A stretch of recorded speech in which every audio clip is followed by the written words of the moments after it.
পিছন ছেড়ে চলে যাবেন বাবা। একজনে বলছে দাঁড়ান, এটি হলো কে? এটি হলো সতীপতির পুত্র, নাম হলো সিংহী। মহারাজ বলুন মহারাজ, আমার পিতা আপনার কাছে কি অন্যায় করেছিল যে মৃত কাল সাপটি নিয়ে আপনি আমার পিতার গলাতে ঝুলিয়ে দিয়েছেন? বলুন বলুন রাজন, বলুন কি অন্যায় করেছিলেন আমার পিতা? বলুন না যে মৃত কাল সাপটি নিয়ে আপনি আমার পিতার গলাতে ঝুলিয়ে দিয়েছেন।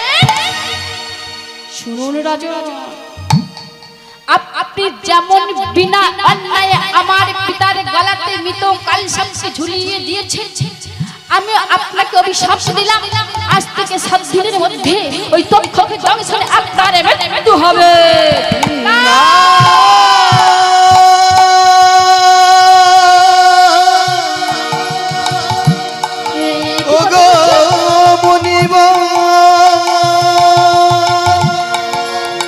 তুমি অমন করে অভিশাপে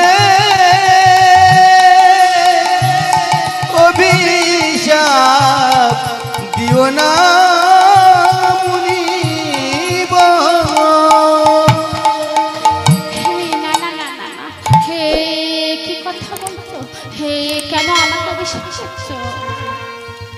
এই অভিশাপ দেবে না, এই অভিশাপ ফিরিয়ে নিন না।